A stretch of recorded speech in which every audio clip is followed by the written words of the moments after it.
Bonjour et bienvenue dans cette vidéo qui concerne la matrice jacobienne et le jacobien. La matrice jacobienne, elle est résumée ici comme étant en fait la matrice aux dérivées partielles. La matrice jacobienne, c'est donc tout simplement une matrice qui contient toutes les dérivées partielles d'une fonction vectorielle. Prenons une fonction f qui dépend de plusieurs variables d'entrée comme x1, x2 jusque xn et qui retourne plusieurs composantes notées f1, f2 jusque fm. Pour chaque sortie qu'on nommera fi, donc ça peut être f1, f2 en fonction de la valeur prise par i, on regarde comment elle varie par rapport à chaque variable d'entrée xj, donc x1, x2 jusque xn. Et cela nous donne une matrice m fois n, donc de taille m fois n, nommée la matrice jacobienne. C'est donc, on peut le voir ici, la matrice aux dérivées partielles, où on a en première ligne les dérivées partielles, toutes les dérivées partielles de f1 par rapport à x1, x2 et ce jusque xn. En deuxième ligne, là on aura toutes les dérivées partielles de f2 par rapport aussi à x1, x2 jusque xn. Et si on regarde en colonne, là on aura toutes les dérivées partielles par rapport à la première variable, en l'occurrence x1.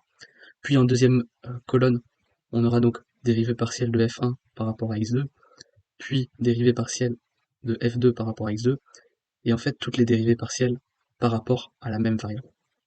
Pour illustrer davantage cette notion de matrice jacobienne, on va utiliser un premier exemple avec une fonction qui va de R2 dans R2, qui est définie de la manière suivante. Donc on a une fonction vectorielle qui dépend des variables x et y, avec une première fonction f1 dépendant de x et y qui vaut x carré plus y, et une fonction f2 dépendant de x et y qui vaut sinus de xy. Donc tout simplement, pour calculer donc la matrice jacobienne, les différents éléments de la matrice jacobienne, on effectue les dérivées partielles donc de f1 par rapport à x et par rapport à y, et les dérivées partielles de f2 par rapport à x et par rapport à y. Donc on dérive partiellement par rapport à chacune des dépendances, si on veut, de la fonction. Donc quand on dérive notre fonction f1 par rapport à x, donc x carré plus y dérivé par rapport à x, ça nous donne 2x. Quand on dérive ça par rapport à y, ça nous donne 1. On dérive f2 maintenant par rapport à x, donc ce qui nous donne y cos xy, et quand on dérive f2 par rapport à y, ça nous donne du x cos xy, et après il nous suffit de remplacer ces éléments dans la matrice jacobienne qu'on note J en général. Ici donc on a affaire à une matrice 2 x 2, de taille 2 x 2, où on a donc en première ligne les dérivées partielles de f1, donc dérivée partielle de f1 par rapport à x, dérivée partielle de f1 par rapport à y, et en deuxième ligne, on aura les dérivées partielles de f2. Et si on réfléchit en termes de colonnes, on aura donc en première colonne toutes les dérivées partielles par rapport à x, et en deuxième colonne toutes les dérivées partielles par rapport à y. Voilà, maintenant voyons voir un exemple en 3 dimensions. Donc l'exemple précédent était en 2 dimensions, on avait une matrice 2 x 2, et on avait des fonctions qui dépendaient uniquement des variables x et y. Ici, on a donc une fonction vectorielle, donc un vecteur de composantes dont les composantes sont elles-mêmes des fonctions dépendantes de x, y, z. Donc on a comme première composante la fonction f1 qui est égale à x carré plus y plus z. On a la fonction f2 qui est égale à y carré moins xz. Et la fonction f3, donc qui définit la troisième composante de ce vecteur f, qui est égale à sinus xy plus z cube. Donc ici on a la formulation générale de notre matrice jacobienne, donc on note toujours J, avec les dérivées partielles de f1 jusque fm, en première colonne par rapport à x1, en deuxième colonne par rapport à x2, enfin en l'occurrence ici, y, x2 sera y, x3 sera z, mais donc ici c'est bien sûr la formulation générale de l'expression de la matrice jacobienne. Donc allons-y, calculons les dérivées partielles. Tout d'abord de la fonction f1 qui est égale à x carré plus y plus z. On dérive par rapport à x, ça nous donne 2x. En dérivant par rapport à y, ça nous donne 1. Et pareil pour z, ça nous donne également 1. Ensuite, on dérive f2 par rapport à x, ça nous donne du moins z. Quand on dérive par rapport à y, donc ici on a du y carré, là il n'y a pas de dépendance en y, donc ça nous donne du 2y. Et quand on dérive ça par rapport à z, ça nous donne bien sûr du moins x. Et enfin, il nous reste à calculer les dérivées partielles de f3. Donc par rapport à x, ici on a du sinus xy, donc la dérivée partielle par rapport à x, ça nous donne y cos xy. Dérivée par rapport à y, ça nous donne x cos xy. On dérive ça encore par rapport à z, donc là il n'y a pas de dépendance en z. Là on a du z cube, donc ça va nous donner du 3z carré. Et ensuite, on remplace chaque élément à sa place. Donc ici, si on travaille par ligne, on aura les dérivées partielles de la première fonction, donc tout ça, 2x, 1, 1. Puis en deuxième ligne, les dérivées partielles de la deuxième fonction, donc de f2. Et en troisième ligne, on aura bien sûr les dérivées partielles de f3. Et si on travaille en colonne, si on préfère mettre d'abord les dérivées par rapport à x, ensuite en deuxième colonne les dérivées par rapport à y, et en troisième colonne les dérivées par rapport à z. Ok, donc jusqu'à présent, on a vu des exemples en coordonnées cartésiennes, à 2 dimensions et à 3 dimensions, mais voyons maintenant des exemples avec d'autres systèmes de coordonnées, et tout d'abord en coordonnées cylindriques. Alors si vous savez pas très bien ce que sont les coordonnées cylindriques, il y a une autre vidéo sur la chaîne qui est totalement consacrée. Donc les coordonnées cylindriques sont définies par les variables r, θ et z, tandis que nos coordonnées cartésiennes, c'est bien sûr x, y, z, et le changement de variable est défini juste ici, où x vaut r cos θ, y égale r sinus θ, et z ne change pas, z est une variable commune aux coordonnées cartésiennes et aux coordonnées cylindriques. Donc la fonction de changement, elle est donnée juste ici. Donc on a que x vaut bien sûr r cos θ, y c'est r sinus θ, et z ça reste z. Donc maintenant, quand on veut trouver la matrice jacobienne de ce nouveau système de coordonnées, donc on voit ici qu'en première ligne, on a toutes les dérivées partielles de x, que ce soit par rapport à r, par rapport à θ, par rapport à z. En deuxième ligne, on a les dérivées de y, dérivées partielles de y, par rapport à r, par rapport à θ, par rapport à z. Et en troisième ligne, on a toutes les dérivées partielles par rapport à z. Et ce qui nous donne donc cette matrice bien connue, la matrice jacobienne en coordonnées cylindriques, où en fait on dérive partiellement chaque variable des coordonnées cartésiennes par rapport à une variable des coordonnées cylindriques. Donc en termes de colonne, on dérive ici chaque variable en coordonnées cartésiennes, donc x, y, z, par rapport à la variable cylindrique r. Et donc on a du cos θ ici, car il s'agit de la dérivée partielle de x exprimée en coordonnées cylindriques par rapport à r. Donc si on regarde ici notre x exprimé en coordonnées cylindriques, on a que x est égal à r cos θ en coordonnées cylindriques. On dérive ça par rapport à r, ça nous donne du cos θ. Pareil ici, pour le deuxième élément, quand on dérive cette fois x par rapport à θ, donc x c'est r cos θ, dérivée partielle par rapport à θ, ça nous donne du moins r sinus θ.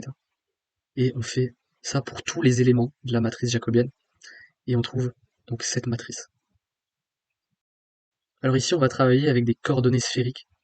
Donc une fois de plus, je vous renvoie à une vidéo de la chaîne qui explique plus en détail ce que sont les coordonnées sphériques. Elles dépendent, donc elles sont dépendantes des variables ρ ou r, θ et φ. Et le changement de variable nous donne donc les coordonnées cartésiennes x égale ρ sinus phi cos θ, y égale ρ sinus phi sinus θ, et z égale ρ cos phi. Donc ça, ce sont les changements de variables des coordonnées sphériques aux coordonnées cartésiennes. Et la matrice jacobienne, donc en suivant le même principe que pour les coordonnées cylindriques, pour la matrice jacobienne des coordonnées cylindriques, on dérive chaque coordonnée cartésienne par rapport à une variable des coordonnées sphériques. Donc pour la première ligne, ici encore, on a la dérivée partielle de x par rapport à ρ, pour le premier élément de la première ligne, par rapport à θ, par rapport à phi. Et on voit que dans les colonnes, on a que des dérivées partielles par rapport à ρ, Dans la deuxième colonne, on n'a que des dérivées partielles par rapport à θ, et dans la troisième colonne, on n'a que des dérivées partielles par rapport à phi. Et donc là, c'est tout simplement du travail de dérivée partielle. Il faut dériver ça, donc par rapport à ρ, par rapport à θ, par rapport à phi, dériver ça par rapport à ρ, par rapport à θ, par rapport à phi, et idem pour z. Et après, on remplace bien dans chaque ligne, dans chaque colonne, les dérivées partielles trouvées. Une fois qu'on a défini la matrice jacobienne d'une fonction vectorielle, une question naturelle se pose. Que nous dit son déterminant? Ce déterminant, nous l'appelons le jacobien. Reprenons donc la matrice jacobienne en coordonnées cartésiennes à 3 dimensions. Donc cette matrice 3 x 3 avec les dérivées partielles de f1, les dérivées partielles de f2, les dérivées partielles de f3 par rapport à x, par rapport à y, par rapport à z. Et donc on note le déterminant du jacobien, de la matrice jacobienne, le jacobien donc, de cette manière, sous cette forme. Et en fait il joue un rôle clé. Il représente en fait le volume du parallélépipède formé par les 3 vecteurs colonnes de J. Donc chaque colonne de la matrice jacobienne, chaque colonne de J, représente en fait un vecteur donc à 3 composantes. Donc, si je prends le vecteur de la première colonne, sa première composante ce sera dérivée partielle de f1 par rapport à x, sa deuxième composante ce sera dérivée partielle de f2 par rapport à x, et sa troisième composante ce sera dérivée partielle de f3 par rapport à x. Et idem pour les deux autres colonnes. Donc chacun de ces vecteurs, en fait, forme un parallélépipède dont le volume est donné par le déterminant de J, donc par le jacobien. Et on a différents cas selon le signe de ce jacobien. Si le déterminant de la matrice jacobienne est strictement positif, la transformation préserve l'orientation. Donc le volume en fait est étiré ou compressé, mais il n'est jamais retourné. Pas d'inversion de volume. Si à l'inverse le déterminant de la matrice jacobienne est strictement négatif, la transformation inverse l'orientation. Donc c'est l'exemple typique d'une symétrie. Et enfin, si le déterminant de la matrice jacobienne est nul, si le jacobien est nul, la fonction écrase le volume localement.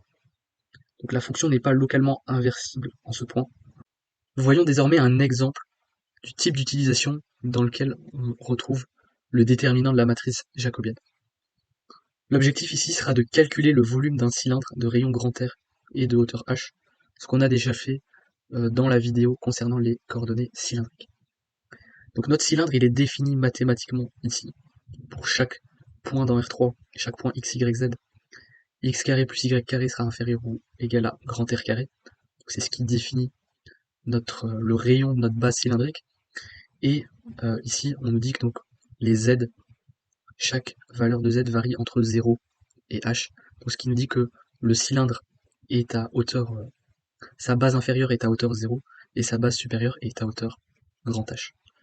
Donc, première étape, notre matrice jacobienne en coordonnées cylindriques. Donc, comme on l'a calculé précédemment, donc on dérive x, y, z par rapport à r, θ et z, ce qui nous a donné donc la matrice jacobienne en coordonnées cylindriques juste ici. Et après, donc on calcule le déterminant de la matrice jacobienne, ce qui nous donne R. Donc là, je vous renvoie, si vous ne savez pas comment on calcule un déterminant, à la vidéo qui explique donc, comment calculer un déterminant. Mais donc au final, on trouve le déterminant de la jacobienne qui vaut R. Et ce déterminant, il va être utile pour calculer donc le volume de ce cylindre, puisque donc en coordonnées cartésiennes, l'élément infinitésimal de volume est donné par dx, dy, dz. Mais ici, au vu de la symétrie du problème, il sera préférable d'utiliser l'élément infinitésimal de volume en coordonnées cylindriques. Donc on va intégrer cet élément de volume en coordonnées cylindriques qui est donné par le déterminant justement de la jacobienne, ainsi que les éléments infinitésimaux dr, dθ, dz. Donc c'est de là que vient ce R ici dans l'élément infinitésimal de volume en coordonnées cylindriques. Et pareil, si on veut calculer un volume en coordonnées sphériques, mais on aura ici pas R, mais le déterminant de la matrice jacobienne en coordonnées sphériques. Donc ce déterminant, donc on l'inclut dans l'intégrale. On n'oublie pas de définir nos bornes. Donc la variable R varie entre 0 et le rayon grand R. La variable θ, elle varie entre 0 et 2π. Et la variable Z varie entre 0 et grand H. Il ne reste plus qu'à effectuer le calcul donc de l'intégrale, donc le volume total du cylindre est donné par cette intégrale, où on retrouve ici notre élément infinitésimal de volume en coordonnées cylindriques, avec le R qui est le déterminant de la matrice jacobienne. Donc on a vraiment besoin de ce déterminant pour l'inclure dans l'élément infinitésimal de volume, lequel sert par intégration triple à déterminer le volume total. Donc là on peut décomposer cette intégrale triple en intégrale simple. Donc si on effectue l'intégration par rapport à R, on a ici la dépendance en R qui nous vient du jacobien. Donc on intègre entre 0 et grand R du R carré sur 2, ce qui nous donne grand R carré sur 2. On peut l'extraire ensuite des deux autres intégrales, puisqu'il n'y a pas de dépendance en θ ou en Z. Ensuite, donc, on effectue tout simplement l'intégration en θ. On voit qu'il n'y a pas de dépendance en θ, contrairement au cas, si on veut calculer par exemple le volume d'une sphère, où là, on verra qu'il y a du sinus θ qui apparaît dans le déterminant de la jacobienne. Ici, en coordonnées cylindriques, on n'a pas de dépendance en θ, donc on effectue juste l'intégrale de dθ entre 0 et 2π, ce qui nous donne 2π. Et enfin, l'intégration en z, là aussi on a juste le dz intégré entre 0 et grand H, ce qui nous donne H. Et pour donc recomposer l'intégrale triple, on multiplie tout simplement chaque résultat qu'on a obtenu de l'intégration en R, de l'intégration en θ et de l'intégration en Z, ce qui nous donne du grand R carré sur 2 fois 2π fois grand H. Les deux ici se simplifient, et on retrouve bien sûr le résultat du volume d'un cylindre, qu'on avait également calculé dans la vidéo sur les coordonnées cylindriques, ce qui nous donne du pi r carré H. Voilà, on arrive à la fin de cette exploration de la matrice jacobienne et du jacobien. Dans cette vidéo, on aura donc vu que la matrice jacobienne, c'est bien plus qu'un simple tableau de dérivées partielles. C'est un outil fondamental pour comprendre comment une transformation vectorielle agit localement sur l'espace. Elle nous permet de décrire localement une transformation linéaire, de calculer l'effet d'une transformation sur les volumes via le déterminant, et de déterminer l'inversibilité locale d'une fonction. Donc que ce soit en physique, en géométrie différentielle, ou en changement de variable pour les intégrales multiples, la matrice jacobienne est partout. Merci d'avoir suivi cette vidéo jusqu'au bout. N'hésite pas à t'abonner si ce n'est pas déjà fait, à poser des questions en commentaire, à liker, et à bientôt pour une prochaine vidéo.